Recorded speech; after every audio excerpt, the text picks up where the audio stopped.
যখন বান্দা তওবা করবে, মাফ করার জন্য কতগুলি শর্ত আছে। কি আছে? শর্ত আছে। প্রথম শর্ত হলো, যখন বান্দাটা গুনাহ করলো, গুনাহ করার পরে যখন তার হুঁশ হবে, হ্যাঁ করলাম কি, তখন এমন একটা পরিত্রাপ তার ভিতরে অনুতাপ সৃষ্টি হইতে হইব যে হারে আমি আল্লাহরে দেখি নাই, আমি যখন গুনাহটা করছি তখন আল্লাহ দেখছেনি। হ্যাঁ হ্যাঁ, আমি কি আমার বাবার সামনে মার সামনে একটা খারাপ কাজ করতে পারবো? আর স্বয়ং মাবুদ দেখছি গুনাহটা করতে, হায় হায় আমি করলাম কি। যখন বান্দার ভিতরে অনুতাপ পরিতাপ আফসোস শুরু হয়ে যায় এবং তার প্রতি তার নিজের ঘৃণা আসে, আমি এত খারাপ কেমনে হইলাম, আল্লাহ দেখলো আমি অপরাধটা করলাম, এই অনুশোচনা অনুপ্রেরণা যার ভিতরে আসে, 1 নম্বর। 2 নম্বর হইলো যে গুনাহটা সে করলো, এই গুনাহটা সে আল্লাহর কাছে স্বীকৃতি দিবে যে আল্লাহ এই গুনাহ আর কোনোদিন আমি করব না। এখন তওবা করছে, আবার করছে, তওবা করছে, আবার করছে, এটা তো আমরাই পছন্দ করতাম না, কেউ আমরা করা বারবার অন্যায় করছ, বারবার মাপ চাইতেছ, যা তোর এবার মাফ করতাম। 3 নম্বর হলো সে কোনোদিন আর এই গুনাহটা করবে না। 1 নম্বর হলো গুনার প্রতি তার ঘৃণা আসতে হবে। 2 নম্বর হলো সে আল্লাহর কাছে ওয়াদাবদ্ধ হইব, স্বীকৃতি করতে হইব যে আমি এই গুনাহ কোনোদিন করব না। আর 3 নম্বরে এই গুনাহটা কোনোদিন আর না করলে তখন বোঝা গেল তার তওবা আল্লাহ কবুল করছে। জোরে বলুন সুবহানাল্লাহ। মুহাদ্দিসগণ লেখেন, মনে করেন একটা লোক নামাজ ছেড়ে দিছে, এখন সে তওবা করছে যে আমি নামাজ ছাড়বো না, যদি বাকি দিন যদি তার নামাজ না ছাড়ে বোঝা গেল তার তওবাটা কবুল হয়েছে। একটা লোক মনে করেন গাঁজা খায়, আছে না, সুদ খায়, ঘুষ খায়, পরহক নষ্ট করে, সে তওবা করলো যে আমি এটা করবো না, যদি সামনে এটা না করে বোঝা গেল তার তওবাটা কবুল হয়েছে, আর করলে বোঝা গেল তার তওবা কবুল হয়। আল্লাহ রাব্বুল আলামিন একটা ডাক দেয়, আমরারে ডাক দিতেছে, কুল ইয়া ইবাদিয়াল্লাযীনা আসরাফু আলা আনফুসিহিম লা তাকনাতু মির রাহমাতিল্লাহ ইন্নাল্লাহা ইয়াগফিরুয যুনুবা জামিআ ইন্নাহু হুয়াল গাফুরুর রাহিম। দেখবেন মানুষ যখন এত অপরাধ করে, তার স্ত্রীও তারে দেখতে পারে না, মা দেখতে পারে না, বাবা দেখতে পারে না, আছে কিনা বলেন?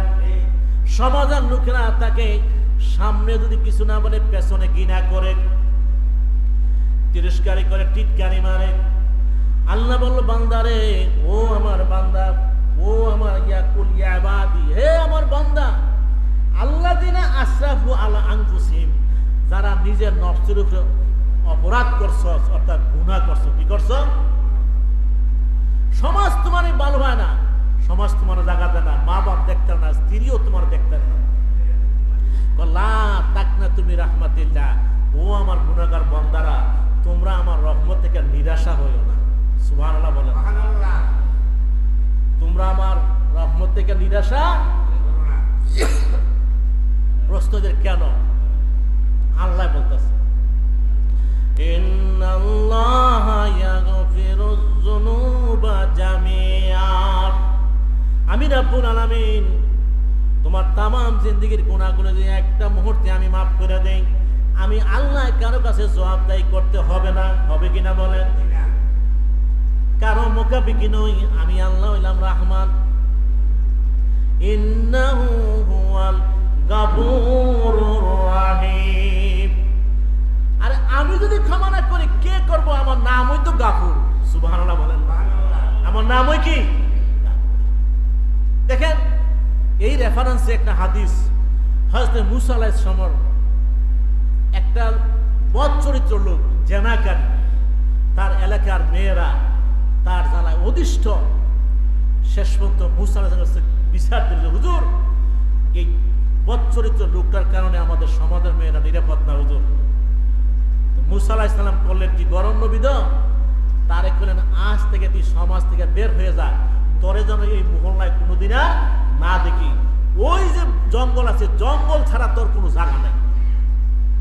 বাগাই দিলেন, সে জঙ্গলে চলে গেছে। কিছুদিন পরে আল্লাহ তাআলা ওহী করতেছে মুসা আলাইহিস সালামকে, ও মুসা, এমন জঙ্গলে আমার এক বন্ধু অলি মারা গেছে, তারে তুমি জানাজা দাও। সুবহানাল্লাহ বলবেন না? কি দাও? তো মুসা আলাইহিস সালামকে, আল্লাহ আমি কি একা? আল্লাহ বলেন, মুসা, ওই জঙ্গলে যে মারা গেছে আমার বন্ধু, আমার অলি, কেউ যে তার জানাজা নামাজ পড়ে, আমি আল্লাহ রাব্বুল আলামিন যে জানাজার নামাজ পড়বে, যারা পড়বে তাদের তামাম জিন্দেগির সমস্ত গুনাহগুলি মাফ করে দেব। এত বড় সুযোগ কি হাতছাড়া করা যায়? মুসা আলাইহিস সালাম যখন বনি ইসরাইলের মধ্যে এই ঘোষণা দিলেন, সমস্ত বনি ইসরাইলকে, হুজুর চলেন কোথায়? এখন যুবক বৃদ্ধ আবার সব রওনা দিছে ওই আল্লাহর ওলির জানাজা দেওয়ার জন্য। যাইতে যাইতে আল্লাহ তো নিশানা বলে দিছে হযরতে মুসা আলাইহিস সালাম এমন জায়গায়। তারা ওই জায়গায় গিয়ে যখন ওই মৃত ব্যক্তির চেহারা দেখতেছে, ওই সমাজ থেকে যে যুবকটারে তারাইয়া দিছিল, বাগাই দিছিল, ওই যুবকটা হইলো এই যুবক। জুড়ে কোন সুবহানাল্লাহ। বনি ইসরাইল ছিল তেরা মানুষ। কি মানুষ? তারা কয়, মুসা, সারা জীবন তো আমাদের নিয়ে খেলা কম করলা না, এটা কি তোমার শেষ খেলা? যে বদমাইশকে তুমি সমাজ থেকে বার করে দিলা, এই বদমাইশ আবার অলি হইল কেন? মুসা আলাইহিস সালাম কয়, আরে এইটা তো আমারও কথা, এটা তো আমারও, তবে আমি অপেক্ষা করি, আমি আল্লাহকে জানতেছি যে কিভাবে সে অলি হইল। আল্লাহ বলেন, মুসা বলেন, ওগো আল্লাহ, বনি ইসরাইল আমার যে এই প্রশ্ন করেছে, আমি তারে জানার কারণে আমি তারে সমাজ দিয়ে তারাই দিলাম, যেই লোকের জানাজা পড়লে জীবনের গুনাহ মাফ হয়ে যাবে। আমরা দেখতেছি সে তো ওই জানাকারী, আল্লাহ তুমি কেমনে তারে অলি বানাইলা? আমারও তো প্রশ্ন। আল্লাহ ওহী পাঠায়, ও মুসা, ফালাম্মা কারুবাল মউত, আল্লাহ বলতেছেন, মুসা শোনো, যখন তার মৃত্যু অতি সন্নিকটে চলে আসছে, ইয়ামিনা ওয়া শিমালা ওয়া আমামা ওয়া রাআ কারিবা ওয়া বাইদা।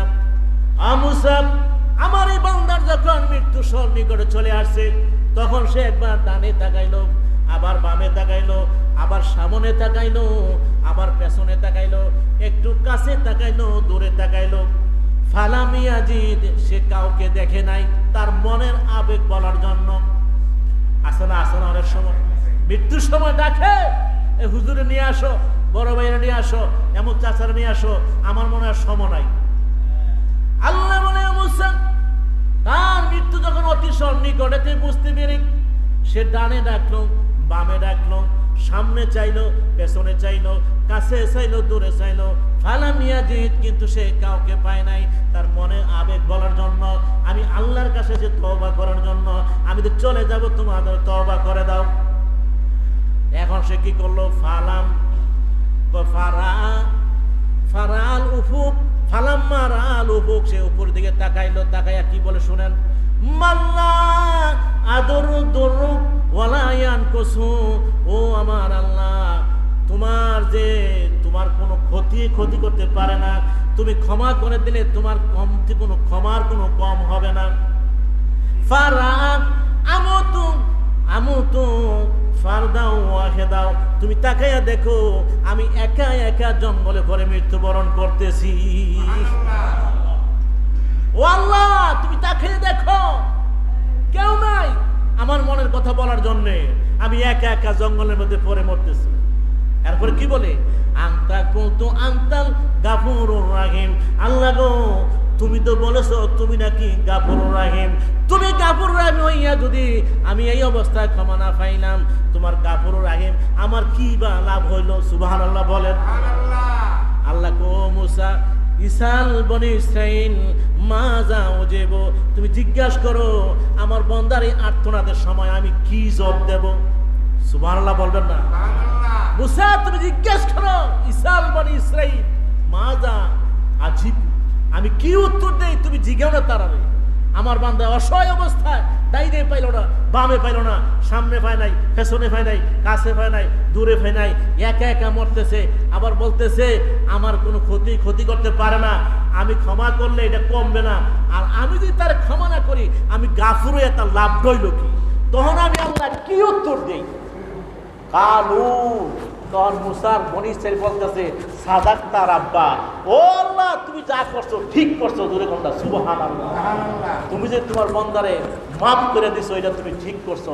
এখন আল্লাহ যারা মাফ করে সে ডাইরেক্ট ওলি, ঠিক কিনা বলে, সে কি ডাইরেক্ট ওলি। তাহলে চিন্তা করেন, সমাজ থেকে তাকে বের করে দিল, কেউ তার আপনজন নাই, কিন্তু আল্লাহ মাফ করছিল। লা তাকনাতু মির রাহমাতিল্লাহ ইন্নাল্লাহা ইয়াগফিরুয যুনুবা জামিয়া। বান্দা যত গুনাহ করস কিন্তু আমার রহমত থেকে বঞ্চিত হবি না। তোরা হইলি বান্দা, আমি না আল্লাহ। সুবহানাল্লাহ বলবেন না? সুবহানাল্লাহ। 100 মায়ার মধ্যে 99 মায়া আল্লাহর কাছে, একটা মায়া মানুষের কাছে। একটা মায়া কার কাছে? মানুষ প্রতি মানুষ দয়া দেখায় না? অবশ্যই দেখায়। আল্লাহ বলছে আমি 99 মায়া নিয়ে আসি, বান্দা গুনাহ করবি কিন্তু গুনাহ অবস্থা থাকবি না।